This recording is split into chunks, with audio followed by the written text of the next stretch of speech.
سورہ مبارک انفطار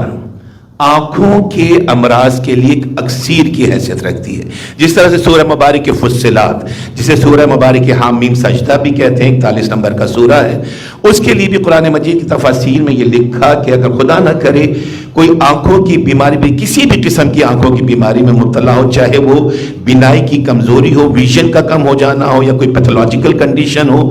یہ وعدہ لکھا گیا ہے بارگاہ معصومین سے، اور تفاسیر قرآن میں موجود ہے کہ جو کوئی بھی سورہ مبارک فصلات یا جسے سورہ مبارک حامیم سجدہ بھی کہتے ہیں، اسے کھلے منہ کے برتن میں لکھے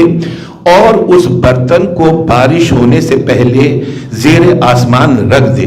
جب بارش برسے گی اور اس برتن میں گرے گی، اور جب بارش کا پانی اس سورہ مبارک فصلات کے الفاظ میں گھل جائے گا، تو اس سورہ مبارک فصلات کی پانی کو، جو پانی میں جس میں کہ سورہ کو گھولا گیا تھا، اس کو اگر آنکھوں میں لگایا جائے گا تو رب ذوالجلال اس سورہ کی برکت کے نتیجے میں اسے آنکھوں کی جملہ بیماریوں سے نجات عطا کر دے گا. یہ قرآن مجید کے 114 سورہ میں سے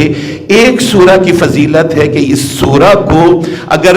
اس کے سورہ کا پانی اگر آنکھوں میں لگایا جائے تو آنکھوں کی بینائی بھی بڑھ جاتی ہے، بیماریاں بھی دور ہو جاتی ہیں. سورہ مبارک کے انفطار کے لیے بھی یہ لکھا گیا، بارگاہ معصومین سے لکھا گیا کہ جو کوئی بھی سورہ مبارک کے انفطار کو تلاوت کرے، these are just 19 verses my youngsters، فقط 19 آیات کو پڑھنا کوئی مشکل نہیں ہے. جب آپ ریپیٹڈلی پڑھیں گے تو بائی ہارٹ آپ کو یہ ازبر ہو جائے گی، آپ کو یہ یاد ہو جائے گی. جو کوئی 19 آیات کو تلاوت کرے گا